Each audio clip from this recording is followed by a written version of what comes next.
Dobar dan i dobrodošli u jubilarnu 10. emisiju Sat istine u produkciji OPPT Hrvatska i radio Liberuma. Sa vama su Valter za mikrofonom i Barni u režiji. Kako smo najavili prošli puta, danas ćemo imati čitavu emisiju posvećenu razgovoru sa Veronikom iz obitelji Chapman, veterankom Freeman pokreta, autoricom knjige Sloboda je više od riječi sa 7 slova, koju u PDF formatu možete skinuti i sa naše stranice, a svoje znanje i iskustvo o prakticiranju života kao slobodno ljudsko biće Veronika nesebično prenosi i na svom web portalu www.fmotl.com. Mnogi od nas još uvijek su punili pelene dok je Veronika već koračala putem slobode i stoga vrijedi čuti što će nam ona reći. Također, predlošci pisama za komunikaciju sa bankama, javnim bilježnicima, kartičnim kućama, poreznicima i zapravo svim entitetima koji od nas nešto žele, a na što nemaju pravo, temelje se na predlošcima pisama sa njene web stranice, a koja danas imamo prevedena na hrvatski jezik i prema informacijama koje imamo, ta pisma vrlo učinkovito djeluju u praksi i kod nas. Ok, switching to English. We have with us live on Skype Veronica of the Chapman family, a veteran of freedom movement, author of the book Freedom is More Than Just a 7-Letter Word. That book is also available for download in PDF on our website for those who want to read it.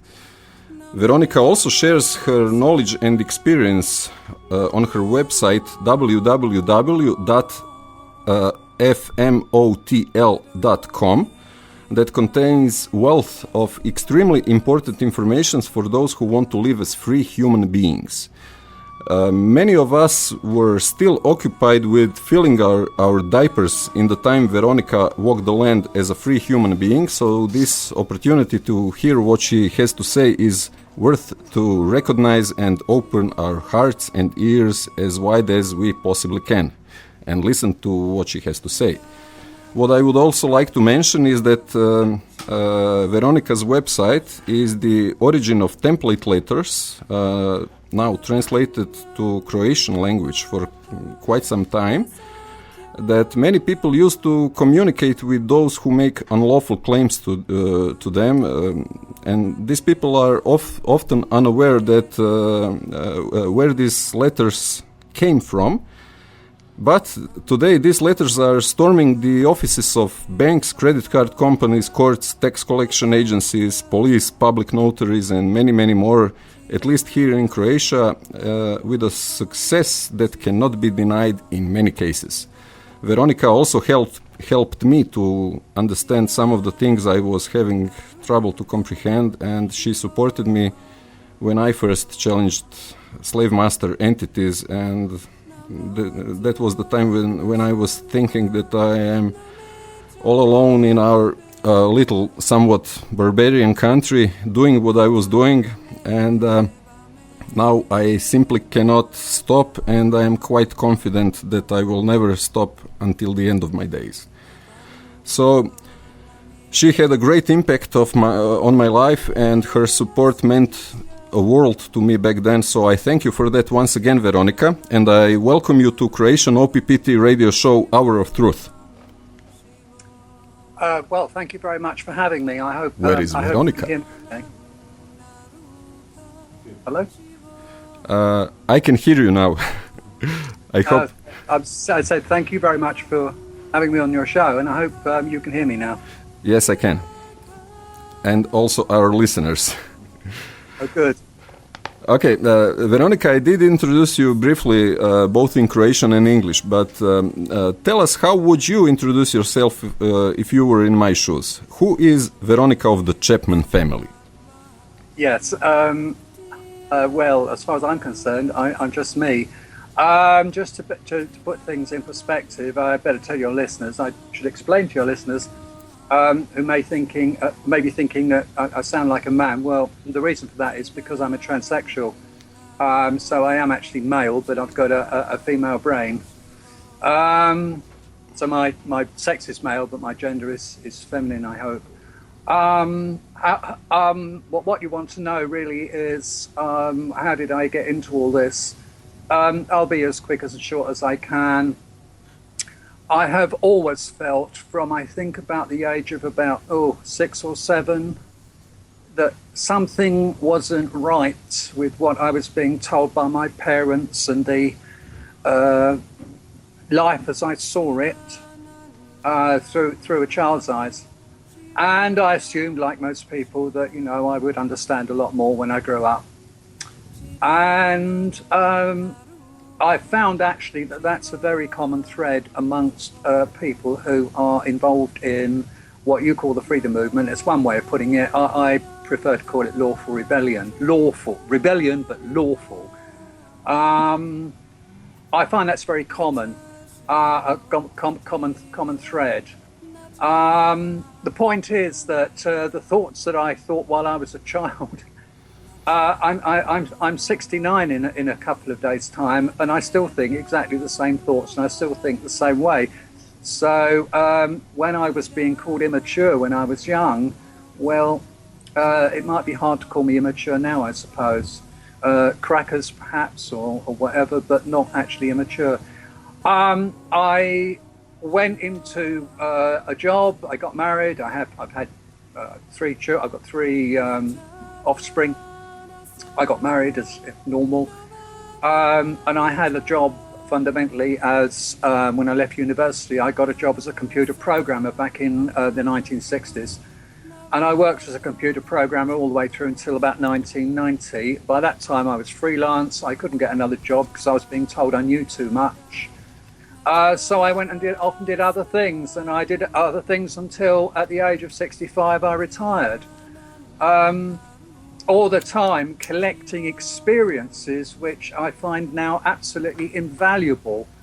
I've done things like sat on a supermarket checkout and dealt with the general public. I've driven buses and dealt with the general public. So I find that all that helps me to understand people. So I can understand computers and I can understand people, which is a pretty powerful combination. My advantage, really, I'm no better or no worse than anybody else. My advantage is that I'm now being retired. I've got the time to think, and that's what gives me the advantage of being able to write what I write.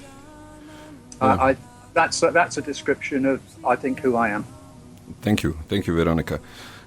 Before we proceed to the topics that you wanted to share with us and our listeners, I would like to offer you the opportunity to comment on One People's Public Trust and UCC filings created by Heather Tucci Anjaraf.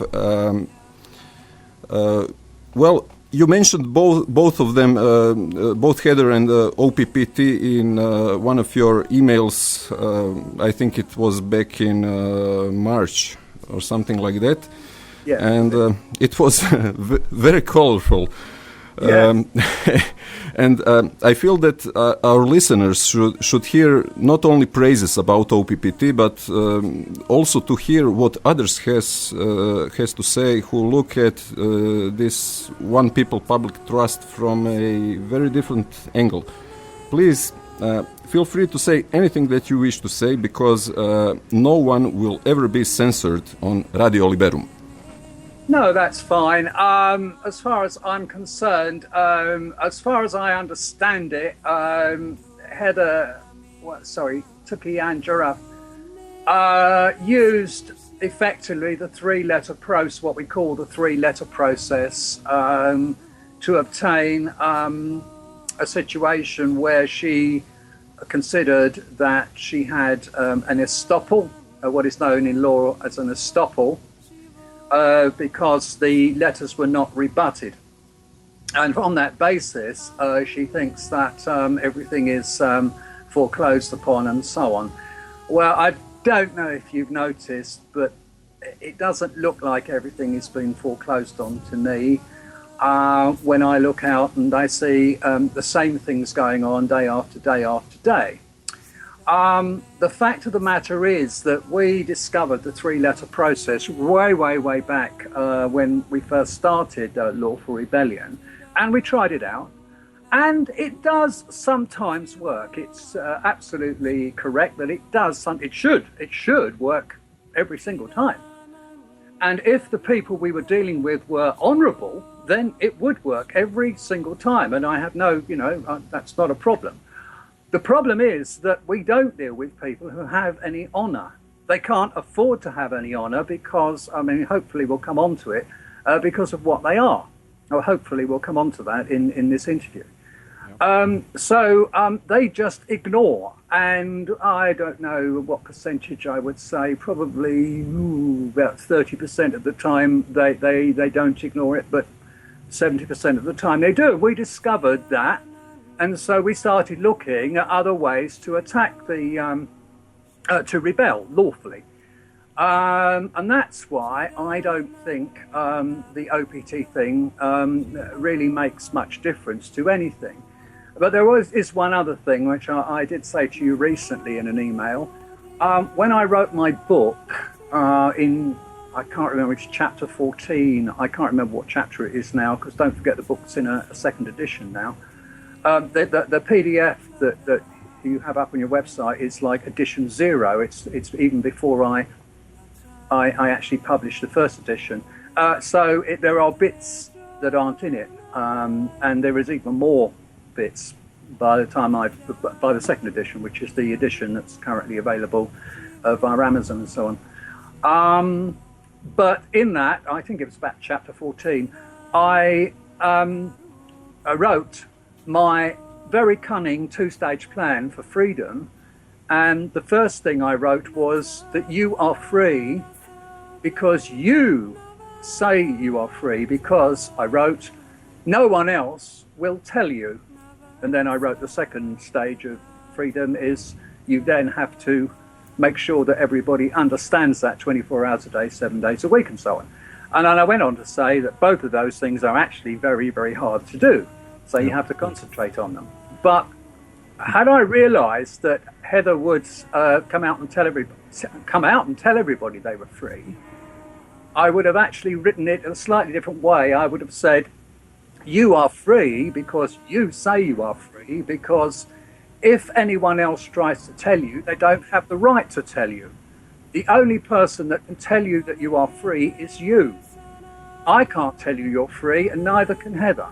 So when she talks about being and doing, I'm afraid that's wrong. She has no right to tell everybody they're free any more than I do. It's only something you can tell yourself. And when you understand what it's all about, you realize that. Well, the consciousness about who people really are, that is something that we always stipulate on our website. I think that this is the most important thing for the people to comprehend. And when they do that, the choices that they will make after that are quite obvious to me. Yes, I absolutely agree with you. The big problem is it's all very well, it's all very well people going around and telling you you're free, which they don't have the right to do. The point is this: you can only be free when you understand how to be free. And that's when you can tell yourself. And knowing the procedures, knowing what to do when, these envelopes arrive, letters arrive on your doormat and you don't like the look of them, and knowing what to do in those circumstances is what gives you, what makes you free.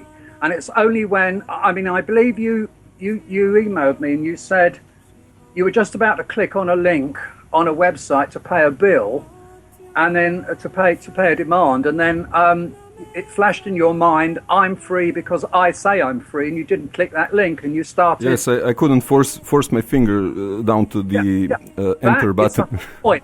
You see, I can't force your finger. Heather can't force your finger, or not. You are the only one in control of your finger, and that's why it has to come from you.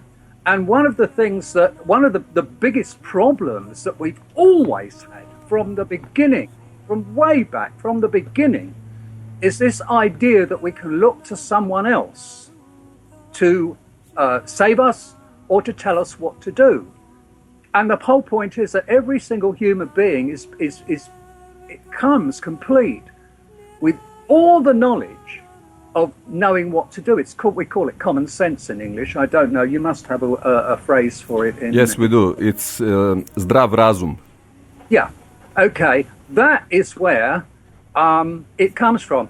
Now, one of the things that I generally say when I do presentations, if I remember, is I make the point that I make no claim whatsoever to have told anyone anything.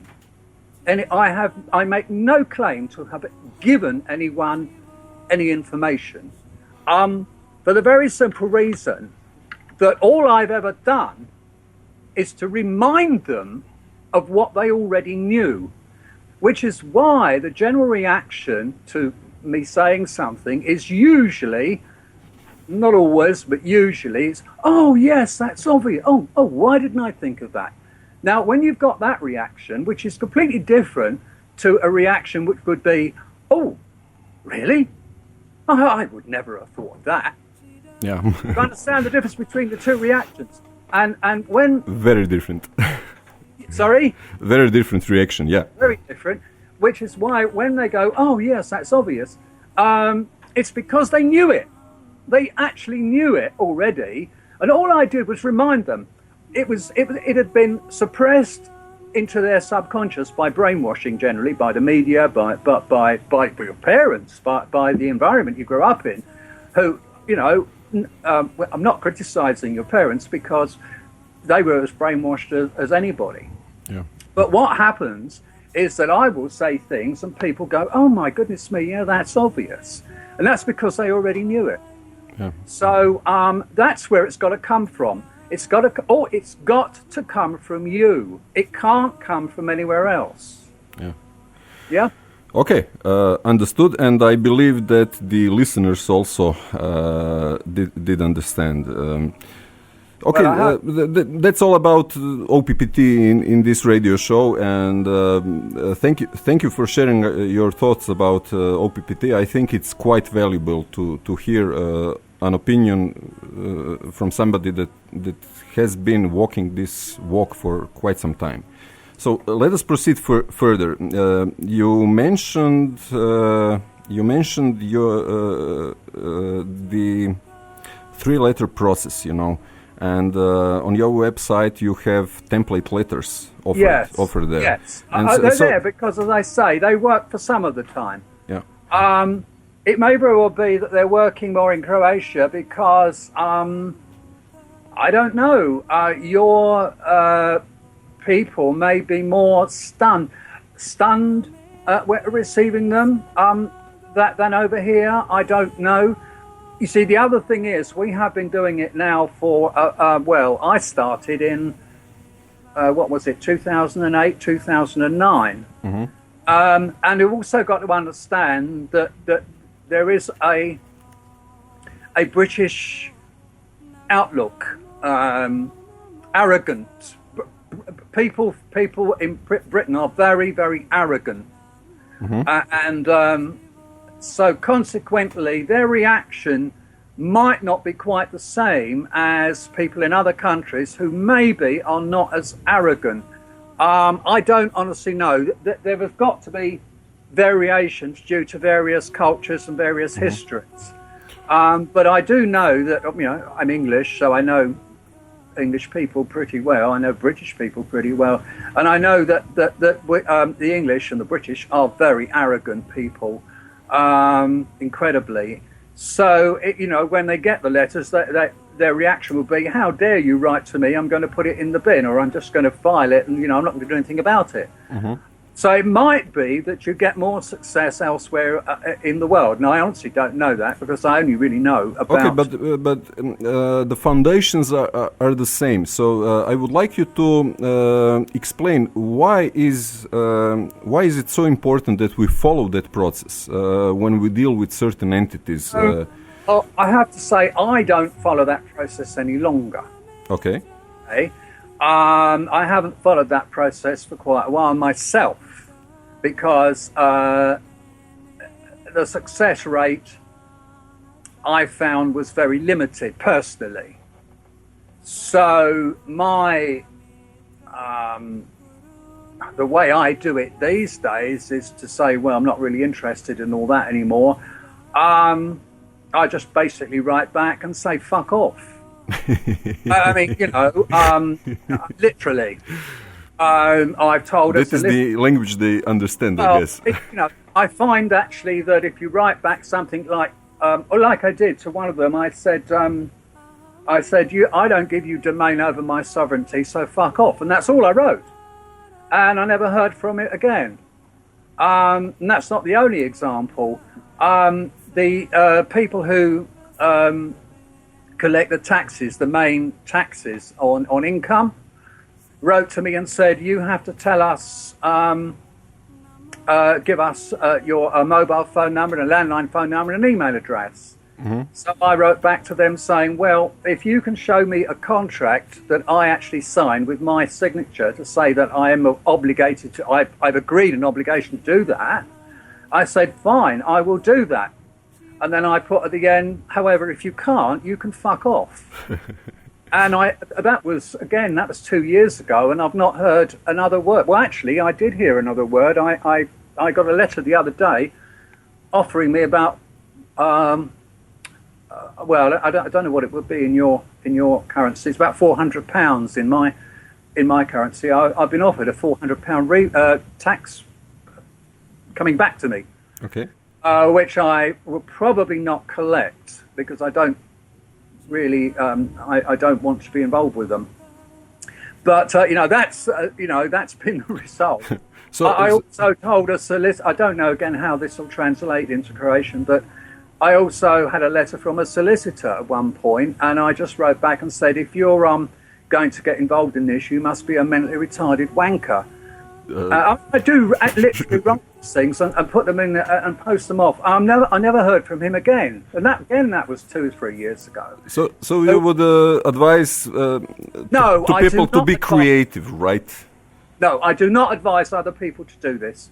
But to be creative, yes, right? I do it because I am my own self. My children are well grown up. I mean, my youngest is 35, 34. My youngest is 34. My oldest is 44. I live on my own. I'm my own person. So I will take all I don't have to worry about what other people, how it might affect other people. But so I can do it. But it is not something that I recommend, and certainly not until you really, really, really do understand what you're doing. What you are doing. You see, I could easily have been taken to court by any of these people, and I would have known what to do if that had happened. But and that was what gave me the ability to do it. Mm-hmm. Being able to stand up on my own 2 legs and do it. And no, it's not a technique that I involve. But so as I say, I actually personally don't use the 3-letter process anymore because it only works some of the time. And you actually asked me how it can be enforced. That's the problem. Yeah.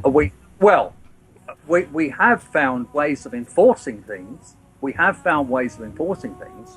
now, big time, found ways of enforcing things, but not the 3-letter process. Mm-hmm. The way that we enforce things these days is by starting private criminal prosecutions. That is we have discovered.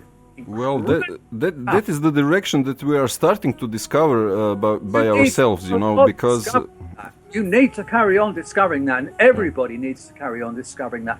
Anyone who's listening who lives in an English-speaking country, which would generally be a spin-off from the Commonwealth, including America, will find somewhere in their law, in their common law, the ability to start a private criminal prosecution. They won't be able, they won't know about it. They won't be told about it in the media. It's something you'll have to find. But fundamentally, what it is it's you taking someone to court under the common law, generally speaking, and if they're and this will be in front of a jury. Okay, it will be a trial in front of a jury, and if you convince the jury with your evidence, you must have evidence that this person did this wrong to you. Generally speaking, the sentences under the common law are terms of imprisonment, and quite long. So you can actually have people put away so that A, for what they did to you, and B, to stop them doing it to anyone else. And that is very, very, very powerful in my view, or in our view. Well, we are succeeding. We are succeeding. A friend of mine who's on the list that you're on, and I refer to him quite often, he has now got 2 of these up and running. One of them is against a lady. She's actually a civilian, but she was the secretary of one of the commanders of the police. And he's got a private criminal prosecution up and running against her for perverting the course of justice. She wrote out a witness statement, and it was a lie from beginning to end. And the second one he's got 2 policemen from the same police station in court, charged with kidnap. Now, I'm sorry, I don't know. English speaking people will know what kidnap is. Fundamentally, we do. We speak quite well English or understand it. Sorry, I'm not. I don't mean to talk down to you. It's just that. No, not a problem. Not a problem. You don't have to explain it thoroughly. Yeah, so some of these words are a little bit unusual, even in English. I mean, we talk about kidnapping and and so on, but not in terms of people in court. It's the first time, I think, probably in history, that policemen have been charged with kidnap. It's a fact. It's a fact that however many people have died in police custody, and there have been thousands in the UK that have died in police custody, not one policeman has ever gone to jail for that. Not one policeman has ever been held responsible in the whole of history. Well, I hope that will change. We're doing our best to change it. But as I say, in this case, my friend was arrested at his home without a warrant. He was taken down to the police station. He was strip searched. His DNA was taken and all that, and the fingerprints and so on. And they didn't have a warrant. They'd just been told to do it by a senior police officer. Well, that's kidnap. Yeah. It's taking somebody away without their consent and without any lawful authority to do so. They did not have a warrant. And they just thought they could do it.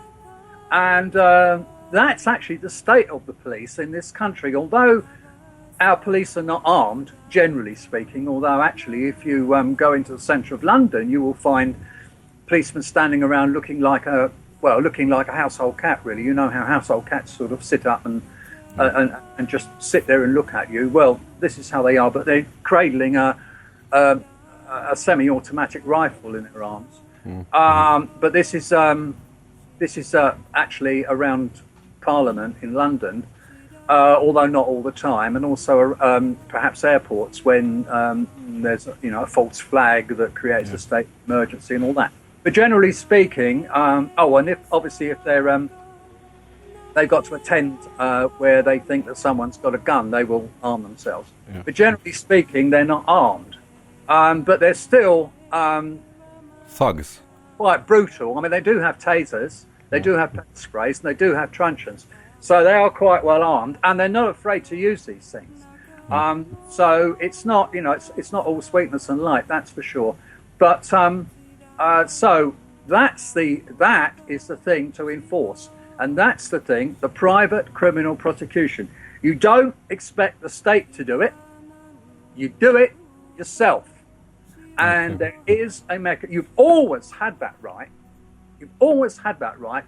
You've just got to find it. Now, we've found out how to do it in the UK, which would work for, well, the United Kingdom, also work for Commonwealth countries, I would think, and America. Because after all, don't forget America. Well, it's more or less everywhere. You know, we are also looking into doing something similar here. You must. Yeah.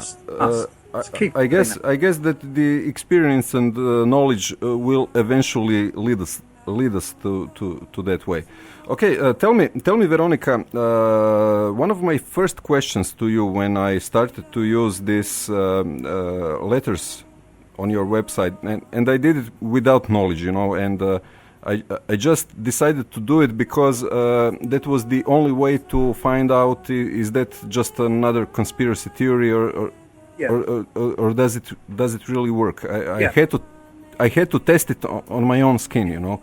Yeah. So my first question, one of my first questions to you was, how can I use these letters here in Croatia since we do not have common law here? And would you please explain to our listeners what is common law in simple words to those who never heard of this term, and how come that common law is applicable in Croatia and other countries? How would we even call it here in Croatia? I don't know. Običajni zakon.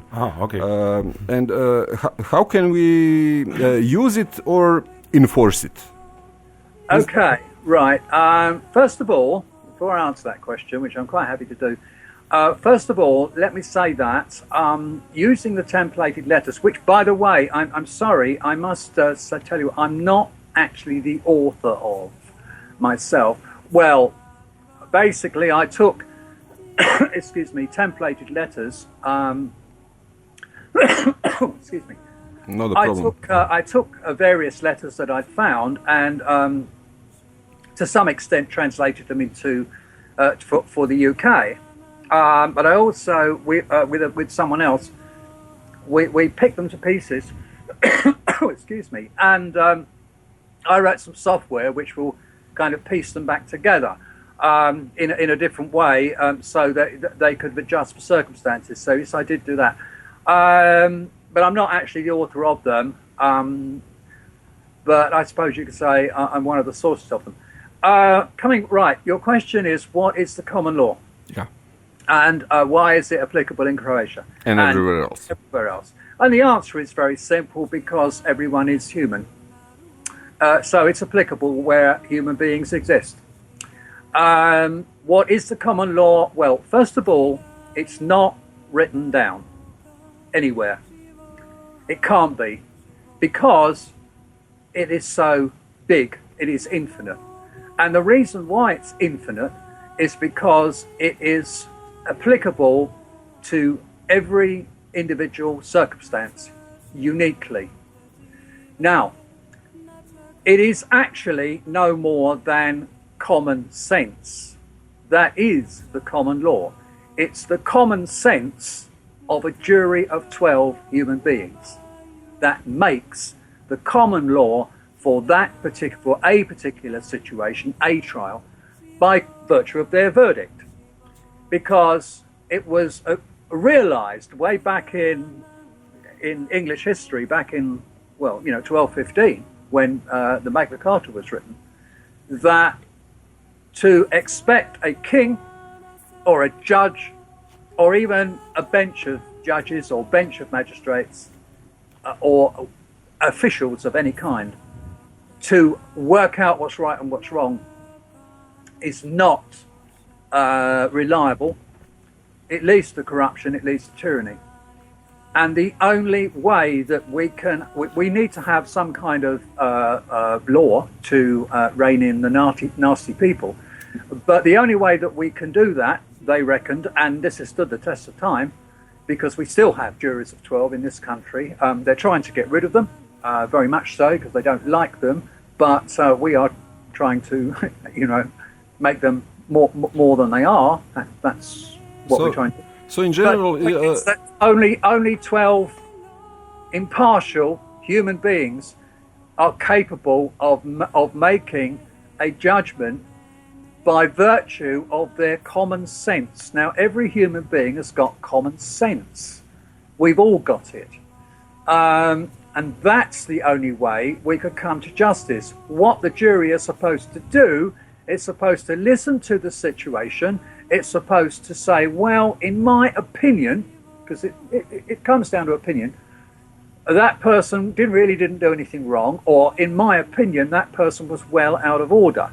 Now, if you get 12 people all saying the same thing, i.e., well, I don't really see much wrong with that, and we have an example of that, by the way, fairly recently, or you see the jury saying, or all the 12 people coming and saying, oh my goodness me, that was well out of order, that's the way you've got a situation where you can apply some kind of justice. If they think it was nothing wrong with it, you let that person go free, you say not guilty. If they think, the 12 together think that was what happened was well out of order, they will find that person guilty, and they'll generally be put away in prison. And that's the only way that we can ever have a situation where we can have justice. The common law actually is, as I keep saying, is nothing more than common sense. There are kind of four aspects of it. The first aspect is that you don't deliberately injure anyone else, and you try as far as you can not to do it accidentally. But there are limits, and I'll give you an example of the limits on that. You're driving down the road, you're not speeding or anything like that, you're taking reasonable care, and you're driving past a row of parked cars, and suddenly, and you couldn't see it, out in front of your car comes a young child chasing a ball, and you hit that child and you kill that child. You are not responsible. It was a situation where you took another human being's life, you seriously injured someone, but it's not your fault. You cannot drive around at 1 kilometre per hour on the off chance that some child will run out in front of your car chasing a ball. Now, if there's any guilt in that situation, and there is guilt in that situation, it is the parents who allowed that child, to run into the road. They are the guilty party.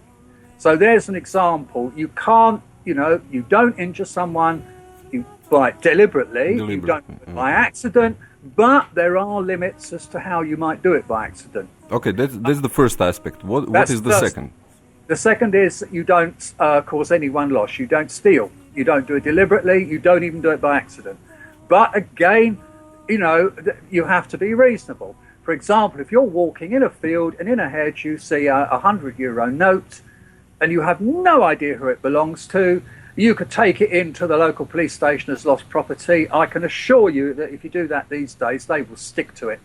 Whoever books it in will they will write some paperwork and put it in his nice back. Work, thank you. So you might as well put it in your back pocket. You have no way of finding out who that belongs to. Okay. If it's a purse with some identity in it, yeah, you should take it along to the police station. And I've had the situation where a friend of mine lost their purse and went to the police station and found that somebody had handed it in, which was very kind of them. That's a different matter. If there's some identification in there, yes, you take it in. So that's the second. The first one is injury, the second one is loss. Okay. The third one is breach of peace. You don't deliberately breach someone's peace. You don't do it even by accident if you can help it. Example of breaching someone's peace: playing loud rock music at 3 a.m. when the people next door have only just got a baby to sleep. It's just plain common sense. All these things are nothing more than common sense. And the fourth and the last aspect of the common law is you don't use mischief or deception in your promises, your agreements and your arrangements. You say what you mean, you think about it before you say what you mean, and you mean what you say. And if you make a promise, you stick to it unless it's not possible. You don't just go around spreading promise. Oh yeah, I'll do that for you. Oh yeah, I'll do that for you. Yeah, spreading around promises like confetti. Yeah. You make sure that if you give someone a promise, unless the world ends, or not quite that, but unless something completely unforeseen comes up and you can't honour that promise, even if when it comes to doing it, you think, oh God, why did I make that bloody promise? You get up and you go and you do what you promised to do. You remain in honour. Yep. That's what the Commodore is remaining in honour. Now there are... Sorry. It's really easy to understand when you put it that way, and so I would say that human beings do have all the rights they can think of with their unlimited imagination, unless they harm another human being in any way, right? This is the foundation of the common law, right? Yes, I mean basically you can look at the thing in two ways. If you look at it that all are equal under the law, okay, or everybody is equal, if you look at it that way, that's fine. You have two possibilities. One is we're all equal and we've all got the right to do whatever we like. Okay? I could go and murder you if I chose. But then you've got to remember that you could murder me if you chose. That's one option though. The other option is to say we're all equal. We don't have the right. None of us have the right. We either all have the right to do what we like, or none of us have the right to do certain things. Like, for example, to impose our will on someone else unilaterally. Now, which of those two is going to lead to peace? Which is the recipe for peace? The answer is the second one is the recipe for peace.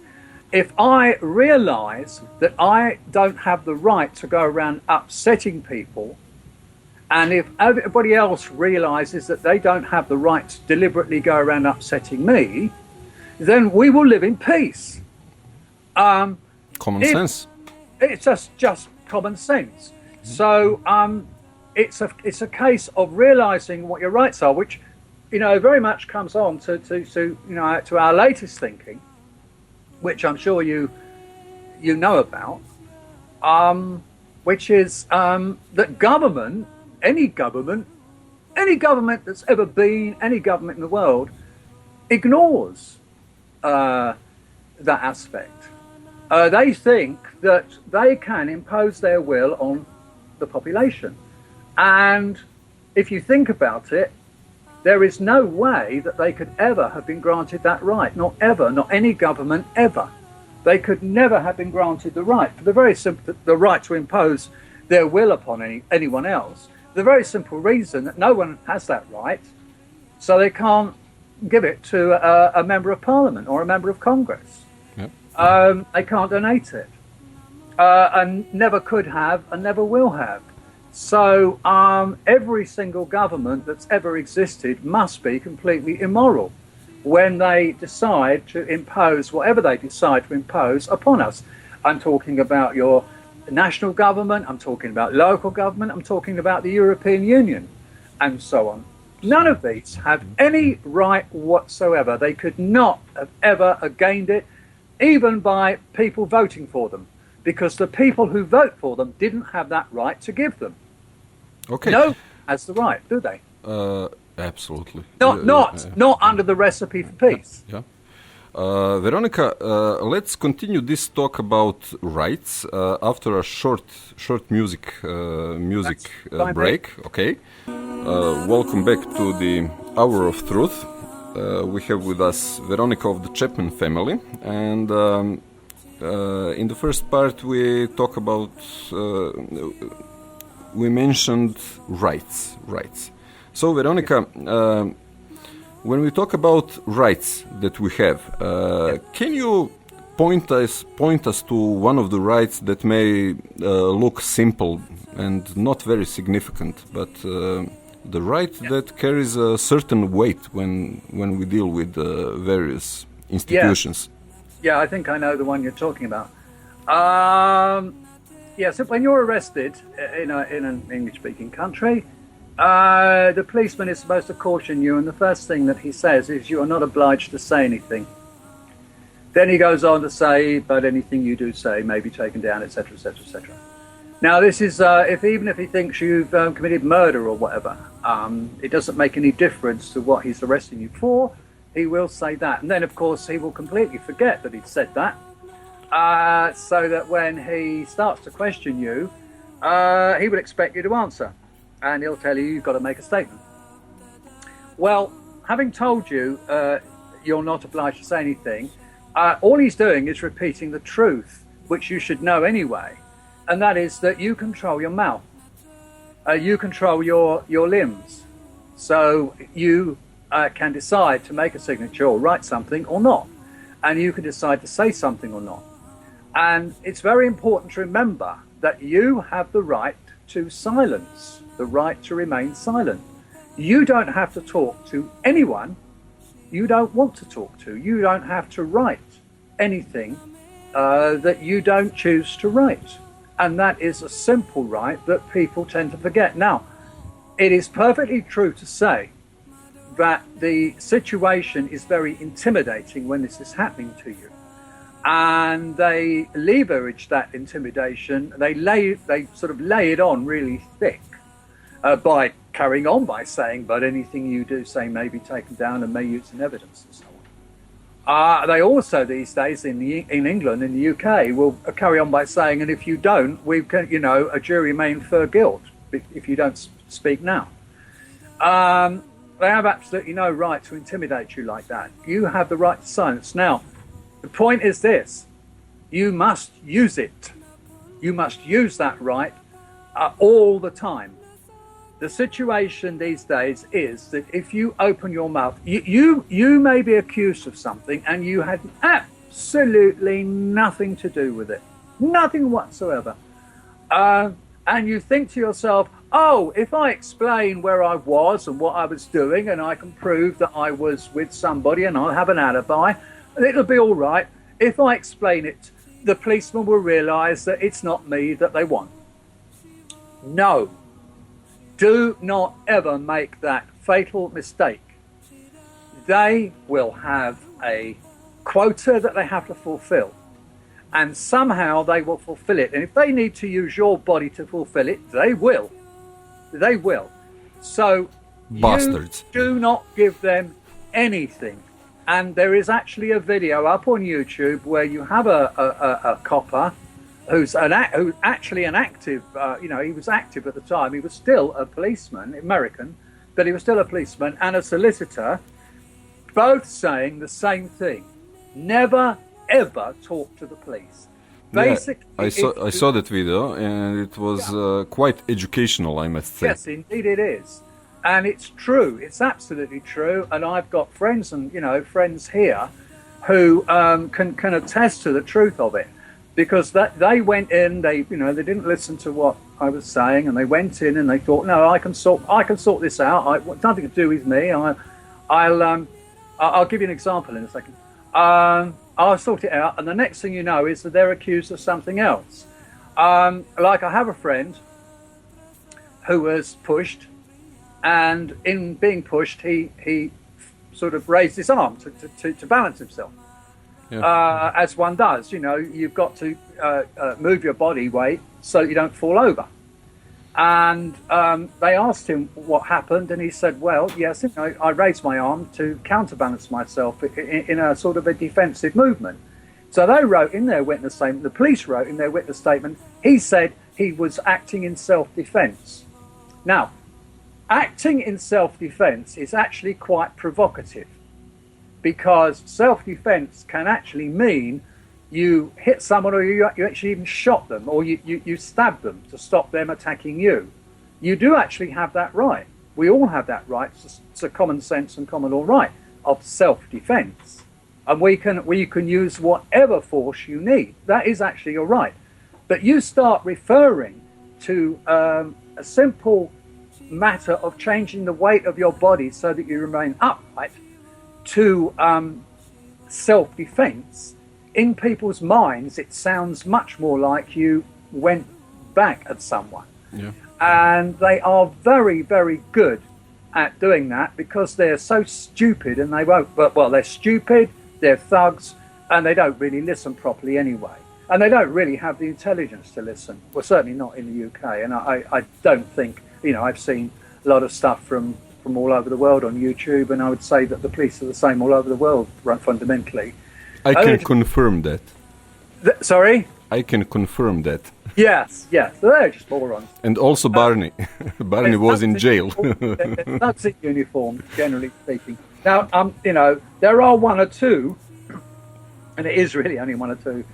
I have to say that on my list, the one that you're on, are a prison officer, a retired prison officer, and a retired policeman. Who was actually retired as a detective sergeant, so he was quite slightly up in the chain. Now these two people are both now very good friends of mine because they fully understand the situation. I do actually know of another retired. There's a difference between an ex-policeman and a retired policeman. A retired policeman means that they've done their 30 years and then they've retired. An ex-policeman generally implies that they were booted out. So all the policemen that I'm talking about are actually retired. And last week in St Albans, I was in conversation with a retired, policeman who used to be a custody sergeant. In other words, he was the one who made sure that if you were arrested, you were looked after according to all the regulations. And apparently he did his job extremely well.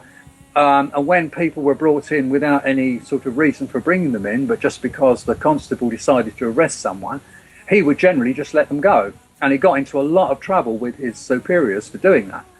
But anyway, we are talking about, these people are no longer on the police force. And one of the reasons why they're quite glad to get out is because they've seen the deterioration in the, skills of the general police force. This is in the UK, and I'm sure it's the same throughout the world. I know it is. So anyway, coming back to what you were asking me about the right, yes, your right to remain silent. Now, when they say to you, you've got to make when they say to you, they ask you a question, you can either just look away, or you can say no comment. No comment. Had a situation where one of my friends did that, and the policewoman said to her, "Are you going to answer no comment to all of my questions?" And my friend replied, "No comment." I actually saw a YouTube quite a few years ago where an American guy, actually one of the preachers who got into, to some extent, freedom and common law. Strawcutter, I think his name is, Reverend Strawcutter, something like that. And he did a video where he actually would say something like, "I respectfully decline to answer that question." That's another way of saying, "I respectfully decline to answer that question." And then they will tell you you've got to make a statement, and you say, "Well, I respectfully decline to do that." Just a way you can do it. And when they say, "Well, you've got to," you can say, "Well, no, excuse me, have you actually arrested me?" And they will say, "Yes." "Have you charged me?" "Yes." "Have you cautioned me?" "Yes." "Right, well, that's the limit of what you can do, isn't it? You are not a jury, and I'll say everything I need to say to the jury." That's when I will explain to the jury of 12 of my peers exactly what happened. And I will, wait for them to come to a verdict. Now, the copper will, the policeman, we call them coppers, will say, "Well, you may not get a jury, and there's no jury in a magistrate's court." And you say, "Well, no, there's no jury in a magistrate's court." That's correct. But I'm talking about when I get to Crown Court, where there is a jury.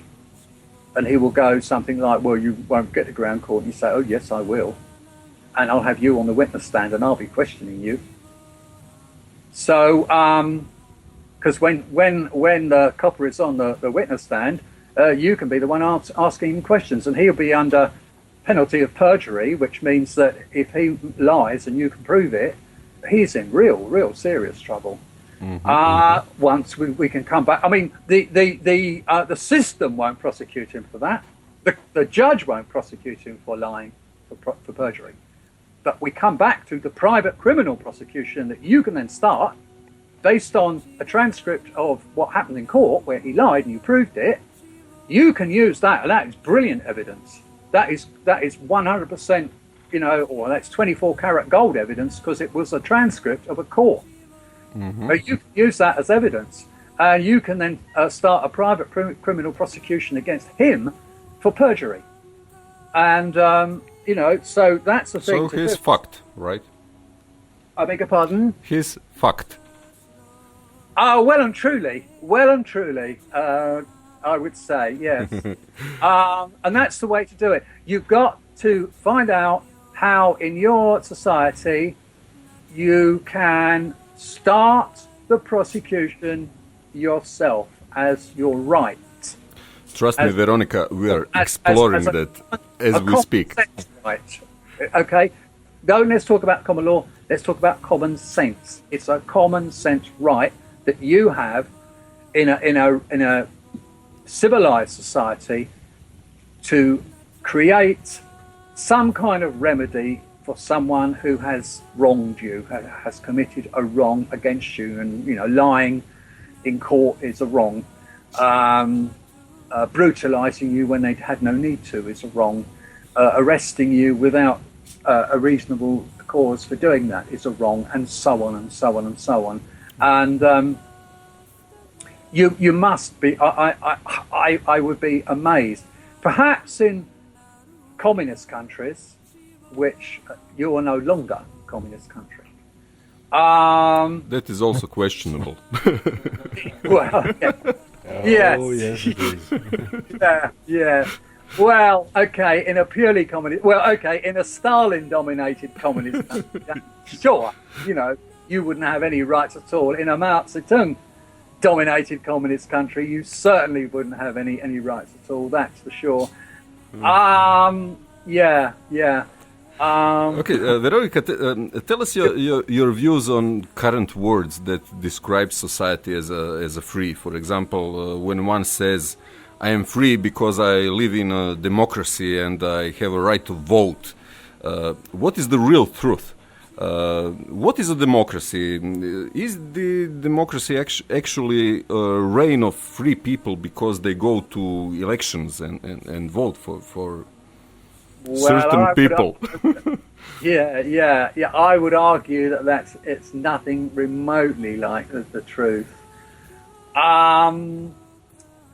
I'm free because I live in a democracy. Well, you're free to vote for whichever bunch of corrupt crooks you choose out of the various options available.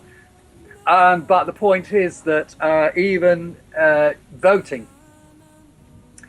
is about the most hypocritical thing that anyone can ever do. Because what you're actually saying by voting is you are saying, I want the people that I vote for to shit on all those who didn't vote for them. Now, you know that you don't have the right to shit on all those people that don't vote for the person you vote for. You know you don't have that right. So how come you think you've got that right to give to the candidate? You haven't. But it is hypocritical to vote for someone. They then shit on all your neighbours because your neighbours, don't have your, political views or whatever, disagree with it. But that's okay. That's okay as far as you're concerned. They can be shat on. Now, as it turns out, when you vote, you will find that you get shat on as well. Mm-hmm. Probably not quite as much, but you'll get shat on. So it's stupid and it's absurd. It's insane in that respect. But it's also highly hypocritical because you don't have the right to impose your will on your neighbours, which is what you're expecting to do if you're expecting to happen if your candidate wins. Yeah. Now, the fact is that the government will be doing the shitting, so you can then turn around and say, well, it's not me doing it. but you voted for the government. You voted for them. If that's assuming that the one you vote for becomes a member of the government. Yeah. But, that's the real truth, and that is fundamentally what you're doing under this thing called democracy. Now, you've got the other aspect. What is democracy? It means that 51% of the population can decide what the other 49% will do. Now, okay, that's all very well, except that 51% of the population will generally be pretty moronic, because they wouldn't even go and vote if they weren't. Yeah. Because they would be sucking up all the garbage from the newspapers and the mainstream media. So it's just a stage for certain people to come into the position of power, right? So, well, that's all it's for. Yeah. That's all it's for, and I think we're probably, hopefully, going to get on to just exactly who and what those people are. That's what I wanted to ask you. Your book has a really interesting chapter where psychopaths are described. Yeah. And you stated that they populated the positions of power in vast numbers. Yes. So, what do we need to know about psychos, and what is the easiest way to recognize them? Yes. Okay, well, first of all, what is a psycho? The answer is that it's a medical statistic that one person in every 25 will be born a psychopath. That's worldwide, and that's a medical statistic. So it's for 4%, right? Well, it's 1 in 25, which if you multiply by 4 to get 100, you've got 4%. Yeah. So you've got 4% of the people who are born, over the entire planet, are born psychopathic, and the other 96% are not. Now, what is a psychopath? A psychopath is someone who does not have the ability to feel guilty about anything they do. It's not an emotion that they can have. So if they injure someone, if I injured someone, I would feel that pain. I would think, oh no, oh God, I mean, if I see, excuse me, an injured person or an injured animal, I feel I want to help somehow. I mean, in many cases you can't if it's an animal, but or you can take it to, a vet or something like that. But they don't feel it. Speaking, if it's a person, you can probably do something to help them. You can go out and get some shopping for them or whatever. Now, a psychopath would not worry about that. Without any shadow of a doubt at all, Tony Blair is a raging psychopath. Tony Blair, the former Prime Minister, right? Yeah, because he was able to sign, diktats or whatever, piece of paper to send people into Afghanistan and Iraq, who would then bomb, the population who'd never done anything to harm us at all. Iraq has never attacked us. And neither has Afghanistan. Well, we've attacked those countries, but we've never been attacked by them. And then he was able to do that and presumably get a good night's sleep. You can only do that if you're a psychopath. And the whole point is that if you can... I tried to imagine when I wrote my book, this is interesting, what it would be like to grow up as a psychopath. And what kind of stages you go through, which I do kind of document in my book. And the interesting thing is that there was a person on my website, and I'm not going to say who it was, but I was looking at the postings that he was making. This was a few years ago now, just after I'd written my book. And I was very impressed with the things he was saying. So I decided to make him a moderator. And then I emailed him and I said, I've made you a moderator. Thank you very much for, the work you're doing. And he emailed me back. He said, oh, that's very kind of you. Thank you. So I said, okay. Now, I also had a suspicion about him for various reasons, which I do not want to go into. So I emailed him and I said, are you connected with a certain family? And he emailed me back and he said, no, I'm not. But you did write about me in your book. And I thought, what? So I emailed him back and I said, what did you mean by that? And he said, I'm a psychopath. And that you wrote what it's like in your book. So from a psychopath, I have, if you like, from the horse's mouth, as it were, I think apparently when I kind of thought about what it was like, I obviously did a reasonable job of, describing, what they go through. And I basically then said to him, well, why are you on our website? And he said, very simple, because what you've got on your website is very useful information, and I use it as far as I can. I post the stuff I post because I don't really care what people do with it. If it helps somebody else, it helps them. If it doesn't, it doesn't. I really don't care. I don't care about anybody else but myself and my family. So, but I thought, well, the stuff that he was posting was really, really useful research. So I was very, very happy with the situation. But, the fact that I'd managed to apparently get it right just by thinking about it was quite, sort of a compliment in a way. Anyway, so that's what a psychopath is. They have no feelings of guilt. They feel pain. Oh, yeah, just like anybody else. And the problem is, or the thing is, that they will do whatever they need to do to get where they want to get to. And they don't care how many lives they destroy in the process. I would care about the lives that I upset or destroyed, and I'm sure so would you, and I'm sure so would our listeners. But the point is that a psychopath generally doesn't.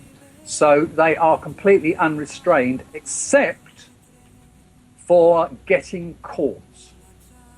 They know that if they get caught, nasty things can happen to them. They can be put in prison, or they can be fined lots of money, and etc., etc. That is the only thing that keeps them in check. But I do want to say one very important thing. They are born that way. That's a fact. So there's no witch hunt in my mind. We do not witch hunt them and, string them up or anything like that. What we do is we understand that we're not dealing, when we're dealing with politicians and judges and police, we're not dealing with pure human beings like you and I. And it's no good going to them and asking them to be nice, because it's not in their nature to be nice. It's in their nature to smile at you and say they will, and then they turn around and they laugh their heads off at the fact that you ask them to be nice.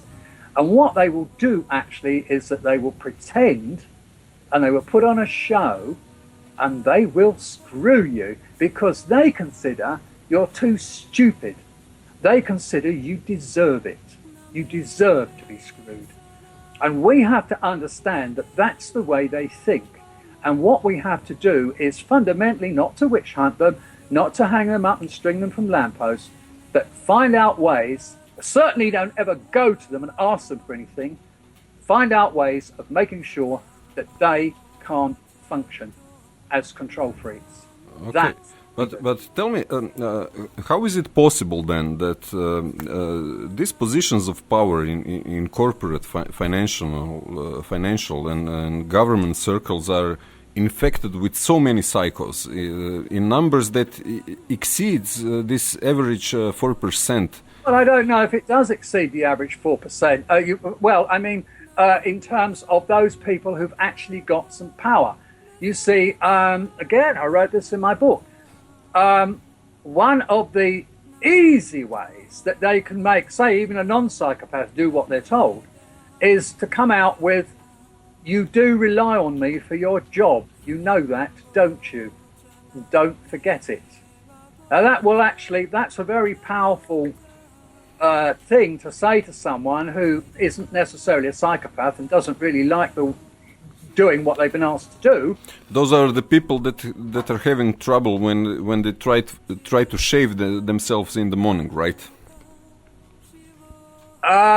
When they look at them in the mirror and doing what they are doing, and they're really having a big time trouble. Looking the same, I understand what you're saying. Are you talking about psychopaths? No, I'm talking about these peoples that are forced to do what psycho tells them to do. Yeah, they will be looking at themselves in the mirror and thinking, God, do I really need this job? Do I really need that? You know, they're the people that will probably be seriously thinking about going somewhere else. The problem is that wherever they go, they're going to encounter psychopaths. Let me ask you then. So we engage psychos all the time, and we do not know that, and it is important that we recognize who are we dealing with. So I will get back to the questions that I asked. Yeah. What is the easiest way to recognize a psycho? What's the easiest way to recognize one? Well,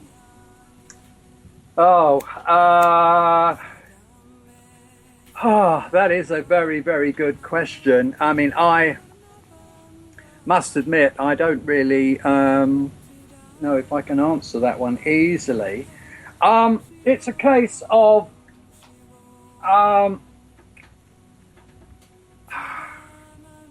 I cannot believe it. I left Veronica of the Chapman family speechless. Yes. You have actually slightly stunned me for words, because there's so many things I could say, and I'm trying to think of the right one to say. Right, how would we recognize a psychopath?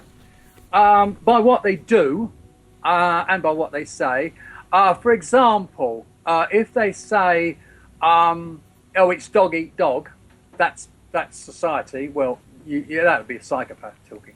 Yeah. If they say there's no sentiment in business, that'll be a psychopath talking. If they say, well, if I didn't do it, someone else will, that would be a psychopath talking, because yes, it's true, some other psychopath would do it instead of them if they didn't do it. Things like that certainly are a bit of a giveaway. Largely, you can detect them by the fact that they won't engage you in a proper discourse. They won't. They're the people that will ignore your letters. Coming back to the 3-letter process. Yeah. If they ignore your letters, they are either a psychopath or driven by a psychopath, and we've discussed that there are psychopaths in powerful positions, and they will use various mechanisms to keep other people in those jobs. A non-psychopath would actually try and answer your letter, but a psychopath will think, I don't really care. I'm going to shit on this person if I get the chance, so I'm not going to bother to discuss it with them. That is actually one of the reasons why the 3-letter process doesn't work. To come back to what we were originally discussing. Yeah. I believe, or at least that's what I believe. I may be wrong, but that's what I believe. Okay. So there's some answers. Let's do a really short music break. We'll play Universal Soldier, a song performed by I think it's Scottish. Yes, Donovan. Yeah. Okay. Yeah, let's play that song, and we'll continue with the topic. Yes. That I called right to vote. Okay. Yes. In 2 minutes, I think. Here we are again with the right to vote. Tell me, Veronica, why would anyone want to transfer his power to any asshole, thus giving him the right to make decisions that will surely affect his own life, and the only thing he thinks is left for him to do when this asshole sodomizes him is to vote on the next election for another asshole who will do exactly the same thing. We're sodomizing in possibly a slightly different way, yes. Well, that's right. Now, if you just for a second go back to that song and the last few words of it, the Universal Soldier, his orders come from far away no more. They come from here and there and you and me. And you and me. And they come from you and me because people vote for politicians. That's what that song was fundamentally saying. Why would anyone want to transfer its power to any arsehole? Well, why would anyone? I certainly have decided a few years ago that that's not something I would want to do. So that basically started me in the direction of coming off the electoral register, which I eventually did. I had the local council who run the register argued about it, and I eventually gave up arguing and have taken me off the register. So for the last I think about 3 years, I haven't even received a card which you in England you take down. It's called a polling card. You take it down when you go in to vote, and they look at your card and check that, cross you off the list of voters because you've turned up. So I don't even get that card, and haven't had. So you asked me if I don't vote. Well, no, I don't, because I realised that it's an incredibly hypocritical thing to do, as I explained earlier on. Yeah. It's you are saying that you're transferring power to any arsehole and giving them the right to make decisions. Well, you can only, you see, this I see it as implied contract, Well, the mere yeah, fact that my name is in the registry of voters or electoral registry or whatever, Yeah, but you see, you can only give, if you vote for somebody, you can only give him the right to make decisions on your behalf, right? You can't give anyone the right to make decisions on everybody else's behalf. You don't have the right to make decisions on other people's behalf.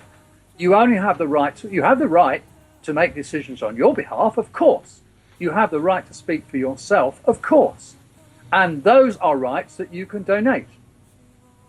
But you can only donate the right to make decisions on your behalf. So if you vote for a member of parliament or a member of Congress or whatever, you can say to that person, well, you can make decisions about me, and I'm giving you that right. But don't impose your decisions on other people. They didn't vote for you. They haven't transferred that right to you.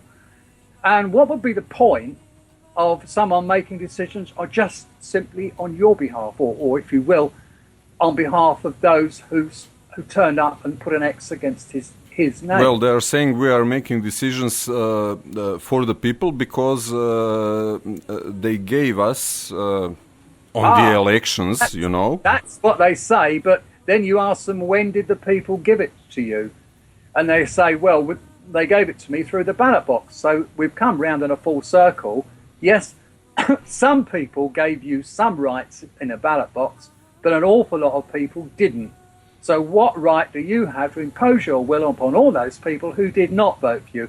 They either, did not vote for anybody at all, but therefore not you, or they voted for someone else, therefore not you. So if we deny them, if we do not give them our consent, would you say that they would find themselves in, I don't know, trouble when they ask something from us? Yes. I mean, they got. I believe, if I remember rightly, Australia went through, or it may even have succeeded. I have a feeling it failed, but Australia, not that long ago, went through the process of working out how to force people to vote. Now, there is a member of our parliament called Siobhan McDowey, who has stood up recently, and that's on the BBC website, suggesting a similar thing for here. And I actually emailed Siobhan and I said to her, if you do that, I'll start a private prosecution against you for taking away my fundamental human rights. Now, she did actually email me back, interestingly enough, and said, well, yes, I hear what you say, but that was it. I read that letter. It was quite interesting. Yes. Well, yes. So basically, when the turnout, the voting these days in the UK is very, very small, relatively speaking. I mean, even Margaret Thatcher. The population, I can't remember what it was at the time. Say it was 60 million. So let's say 30 million adults, because obviously the other 30 million would be children and wouldn't be able to vote. But when Margaret Thatcher became Prime Minister, there were probably about 30 million eligible voters. And she got in I believe, if I remember rightly, on 8 million votes total, because the other parties didn't get 8 million, but added together, the other two parties were about 11 million. Yeah. But because not one of them had more than 8 million, she became Prime Minister the very first time back in 1979. Now, that's 8 million people out of 30 million. And it hasn't got any better ever since. Now, what I'm seriously thinking of doing is actually, because we are due to have a general election in the next few years. So what I am seriously doing is thinking about putting together a leaflet which basically is explaining to people why they should not vote. As I certainly wouldn't agree to starting a political party, because getting involved in politics is precisely the problem. This is what people naturally assume is the right thing to do, and it's exactly the wrong thing to do, to get involved in politics, because it's just a corrupt system. We've got to replace the system with something different, with something that has never been really tried before. And the word actually that describes what we've got to replace it with is called anarchy. Excuse me. What is the word? Sorry? What is the word you mentioned that should describe the another kind of society? There are other words that can be used to describe it. Libertarianism is one word that's been used to say the same thing, or more or less the same thing, and voluntarism is another word. But fundamentally, what they're talking about is what is known as anarchy. Mm-hmm. And anarchy, I mean, when you say that word, people conjure up the idea of someone creeping around with a big circular thing under their arm, with a wick coming out the top and sparks coming out the top of that, and bomb written on the side. That's what the governments would like you to consider an anarchist is, but I can assure you that an anarchist is nothing remotely like that. An anarchist, first of all, the first plank, if you will, of an anarchist is what is known as the non-aggression principle, which says very simply, I will never initiate violence. But if someone initiates it against me, I have the right to self-defense, and I will use whatever I've got to defend myself, my friends, and my family. So, okay, I reserve that right completely unilaterally. But I, myself, will not ever initiate. I will never start aggression. I will never start violence. Now, obviously, that's completely the opposite to this guy walking around with this bomb under his arm. You know, with a mask, asking people, "Where's Parliament? Oh, can you tell me the way to Parliament?" Which is the typical anarchist in a cartoon in the newspapers. But an anarchist, the whole point about the word anarchy, if you break down the word, you break it down to an arch, which comes from the Latin. Arch means king. Mm-hmm. Monarch. You see, in English, we've got the word monarch, monarch, which, you know, we call the king or the queen the monarch. That monarch, mon, as you know in French, means my, and arch means king, or queen. So monarch, which we call the queen or whatever, means my queen. And anarch means no king. And that's all it doesn't mean no law, because as we realise, we've all got the common law all the time, because we've got common sense. So anarchy actually means I govern myself. Yes, it means that you govern yourself. It means there's no king or anything, assuming it's the king, like, for example, Parliament or Congress, and you govern yourself. You govern yourself under the non-aggression principle. You will not, under any circumstances, ever start violence. Okay, let me just mention once more. You know, a lot of people involved with Freeman or freedom movement or as you said, lawful rebellion movement. Yeah. They all say that we should remove ourselves from the registry of voters, or Yes. whatever name it is.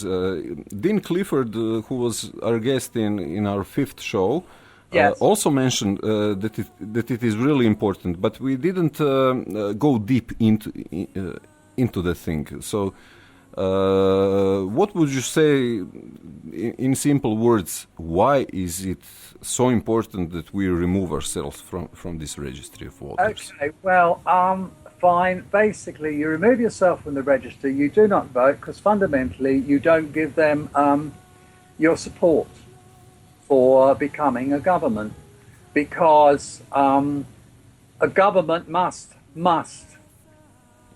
by definition, Rule by consent. immoral and dishonourable and cruel. It must. I'm saying it. Michael Tellinger in South Africa is saying it, and Larken Rose in America, Larken, Larken Rose in America is saying it, and I really do actually recommend that as many people as possible go to Larken's YouTube channel and watch all of his stuff. It can be a bit long-winded, and he keeps, but then so can I. He can say the same things over and over again, but so can I. But he does explain it all extremely well, and he's definitely got the idea. And again, he like most of us he says in his latest one, he used to be an activist. Used to go on demonstrations and used to vote and used to think, well, if we just get my lot in, we can sort it all out. And eventually he's gone through all that and realised that is never, ever going to work. Now, I don't think actually Larkin realises the business about the psychopaths, that obviously I realise. So he doesn't realise quite why it's not going to work, but he certainly realises it's never going to work. It never has and it never will. And he's got enough arguments to explain, that in, pretty simple terms. Well, he's learning from his own experiences, and oh, very much so. Yeah. Yes, very much so. I mean, he did a year in jail for not paying his tax, and as he points out, what is taxation? What is it when they take money from you to pay for goods and services and so on? Well, the answer is they're taking your property without your consent, by force if they need to, and they have no intention of ever giving it back to you. Well, that's taxation, but you see that's also the same definition as the word robbery. And slavery. Take property without your consent, by force if necessary, with no intention of giving it back to you. It's the same thing. The only difference is it's a slightly different word if it's done by government, but it's still the same thing. And you know full well that you don't have the right to take other people's property, so it's not a right that you could confer onto an MP or a member of Congress or whatever. So where the hell do they get that right from? The answer is very simple. It's been plucked out of their arses. Yeah. It came from nowhere. It's just that they decided, because they're psychopaths, that they can do it. It's very, very simple if you break it down like that. So, sorry? Veronica, let us assume that the one fully understands the importance of not to vote and the importance to remove himself from the registry of voters, or whatever the name is in different countries. Yeah. And let's get back to reality. We have a election day. Here or in any other country. We managed to do all that. We don't vote. We removed ourselves from the registry of voters. Yeah. And on the election day, we are still pissed because great majority of people unaware of the thing that they are just about to do. They storm the election places and vote for certain assholes and gave them certain rights. Let's say rights to serve or rights to rule, whatever. So elected assholes pretty soon start to act like they were given all the rights in this universe that goes in their favor. But tell me, what is the truth? What is real truth about that? What are the rights that these elected assholes actually have? Okay, they have the rights that they had before they started, which were the same as everyone else, which is the right to speak on their behalf, the right to make decisions on their own behalf, the right to remain silent if they chose, and so on. They have those, which they started with. They also have the right to speak on behalf of those who voted, the right to act on behalf of those who voted, the right to make decisions on behalf of those who voted for them specifically. But they have no more rights than that, never have had and never would have, because you actually said, let's say, rights to serve or rights to rule. Well, they have the right to serve, but they don't have the right to rule. They have the right maybe to rule those people who voted for them, but they don't have the right to rule anyone else, because they never got that right given to them by anyone else. So fundamentally, at the end of the day, I would say that the only useful right they had was the right to speak on behalf of those who voted for them.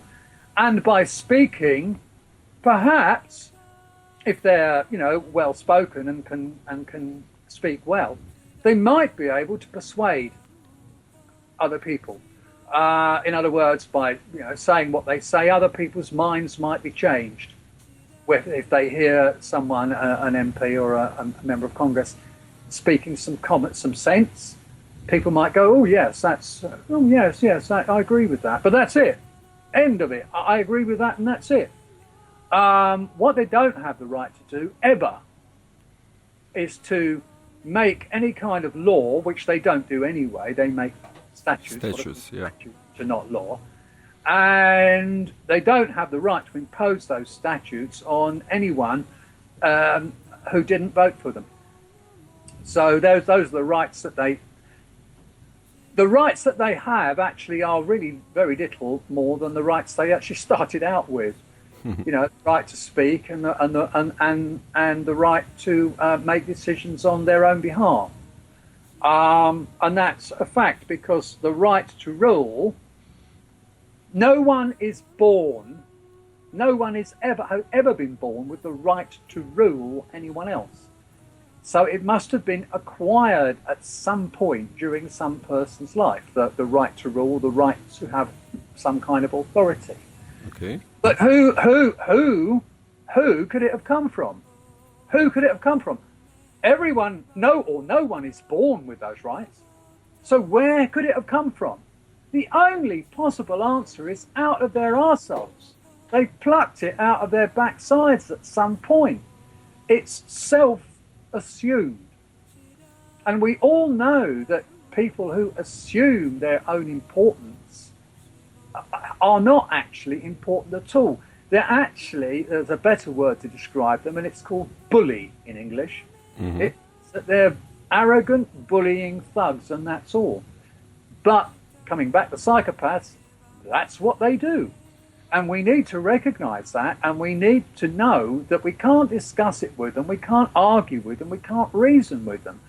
You can do that, and they may very well reason and argue with you, but it won't make any difference, because as soon as you disappear through the door, they are going to go back to doing what they had decided to do in the first place.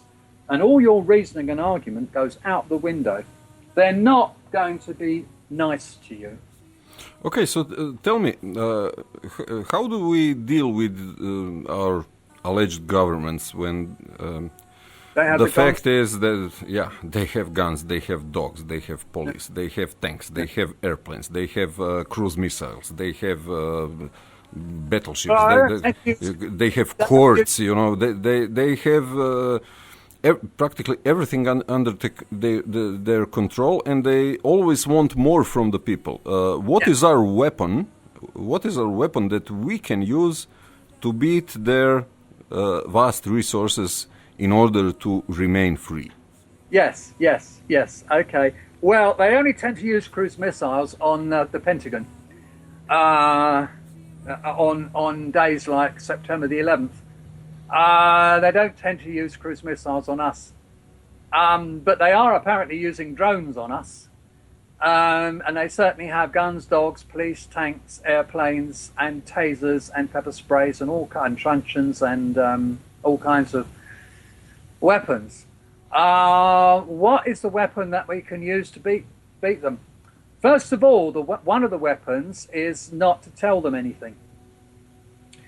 If you're arrested, if you're accosted, if you're arrested, remain silent.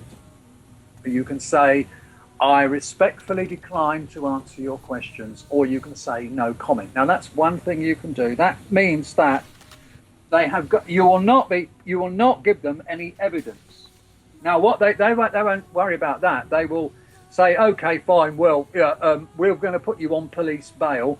You've got to come back in 5 weeks or whatever, and we'll tell you what we're going to charge you with. Well, you can basically say, well, I don't really care what you're going to do.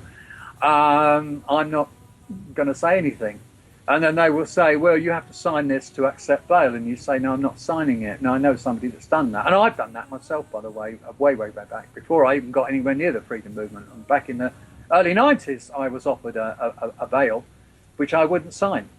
So if you haven't signed it, you certainly haven't agreed to it. So that's the first thing. Now, the second thing that you can do is, it's very important, particularly if you've got a mobile phone that records audio, or some means of trying to record either audio or video in all situations. My friend Michael Doherty says, quote unquote, record everything. Record everything. And one of the reasons... I adjusted my mobile phone to do just that in 2 clicks. Yes, that's right. Yeah, well, my mobile phone doesn't do it, but I've got a recording thingy that does the same thing. The reason why Michael's got so far with his private prosecutions is because he realised some while ago, a few years ago, to record everything. And that's how he's got all the evidence necessary for these private prosecutions. Which leads me on to record everything as far as you possibly can, and hopefully you will then have enough evidence for private criminal prosecutions.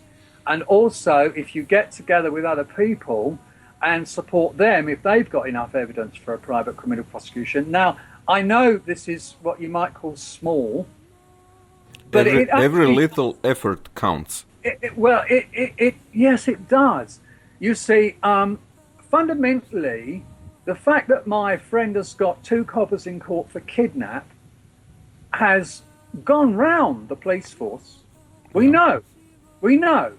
And they're looking at the situation now that these guys have not actually had their day in court yet, so they haven't actually been found guilty yet, but it's up and running and it's ongoing. These things, the courts, just take their time. But the police know, the entire police force knows that a couple of coppers are in court for kidnap. And we've already had evidence that police who've accompanied bailiffs when they've, been evicting people from their homes are now turning around to the bailiffs and saying, no, I'm sorry, we've got other things to do. Yeah. I think I did send you one video about that. Yeah. Yeah, that's right. It's gradually turning in our favour. They say Rome was not built in a day, and you've got to understand that this will probably take quite a while. But I'm absolutely convinced. I am 100%, I'm 1,000% convinced that in 100 years' time, our ancestors, yours and mine and everyone else, will look back at the way we were and the system we lived under, and they will wonder and they will scratch their heads wondering how in heaven's name we could live under it without realising all the deception and all the dishonesty and not do something about it. But then, of course, by then, in 100 years' time, we will have done something about it. I am sure that in 100 years' time, it will be sorted out. It will be fantastic. It's got to be. Yeah. Well, I would say that in the meantime, because we have made the start. Okay, a journey of 1,000 miles starts with the first step. Absolutely. This is the first step. And by the way, one other thing, talking about numbers, back in the 1990s, we had a thing. Margaret Thatcher brought in a statute that said that everybody would actually pay a certain amount per year if they were on the voting register. It's called the poll tax. And the country was up in arms about it everywhere in the UK, Scotland, Wales, England, and Northern Ireland. And there were demonstrations and there were marches, but of course Margaret Thatcher was a psychopath, so she didn't take any notice of all that. And so were her cabinet. They were all psychos. They didn't take any notice. But what happened is, out of the 30 million, 2,000 people went to jail. I was one of them, okay, because we refused to pay. 2,000 of us went to jail, about 2,000, something like that. And that is what got rid of Margaret Thatcher, and that's what got rid of the poll tax. That's about 2,000 people out of 30 million. It just takes people who now the reason, by the way, why that happened is because of the amount of cost it was to keep people in prison. And it's no point in me quoting numbers if people aren't, don't know what British pounds are worth and stuff. But it was substantial per person per week, and it is all over the world. Well, if you've ever been in prison, you'll know why, because everything is purpose designed to try and make sure you can't use it to escape. Everything. Not yet, but everything is possible. So basically, I believe that it's actually not going to take a vast number. It's just going to take a smallish number dedicated. Yeah. Absolutely understanding it, absolutely having it inside their soul, very much like, I think you've got it in your soul, Vladimir. People like you, people like me, and people like my friends, and people like your friends, dedicated. And that's all it takes, just to keep on keeping on. But, our ancestors will look back in exactly the same way as we look back at people when they said, oh, the earth is flat and, the sun revolves around the earth. And we scratch our heads and think, oh, how ridiculous, is that? We now know that the earth isn't flat and so on. And I think the same thing will happen in about 100 years, I would say. Yeah. Well, I would say that we, until this golden age emerges, that we just have to stand our ground, hold the front line, and, well, it may require a ball or two to do just that, but I'm also confident that we will eventually prevail. So, Veronica, I have one last question for you for this show. And it is the same question for all the guests in the Hour of Truth. What is your message to your brothers and sisters in Croatia? What is my message to my brothers and sisters in Croatia? I love you. I love you. I love the children. All I'm doing is doing my best with the time I have available to try to bring things to your notice, which I have said right at the very beginning, I think you know anyway. I'm just trying to remind you. And we really just said it. I'm absolutely convinced that we cannot lose for the very simple reason that once someone understands what we're up to, knows what we're up to, there is, for example, in English, no word for unknow. That it's not an English word, because once you know, you can't unknow it. You can forget, and you can be reminded, but you can't unknow something. So what we're doing will mean that the numbers must increase. They cannot possibly go down. And I've actually seen that I mean, I've got so much. I've seen it in front of my eyes in the last 4 or 5 years. When I first started, there were just a few, just a handful of people, and now there are thousands on the website, and God knows how many people have even here in Croatia. Who would say well, that? even here in Croatia, I mean, I only knew you. When was it? In March, you said. Yes, that's right. It's about then. And now you're telling me that you've got, you're on a radio station and you're broadcasting this stuff. And you're telling me that there's listeners all over the world. Well, yeah, that's exactly right. And it will go up. It cannot go down. So all you have to do is to hold the line, try as far as possible to raise your eyes up. I know it's very hard because you've got, probably a mortgage to pay, you've probably got bills to pay and stuff like that, but try. Not anymore. I rebutted it. Yes, you did. But switch off the bloody television and stop buying newspapers and stop voting for these arseholes and start thinking for yourself. Well, that's interesting that you mentioned. I can pinpoint the moment when my awakening started to accelerate. And that was the moment when I stopped watching television. And yeah.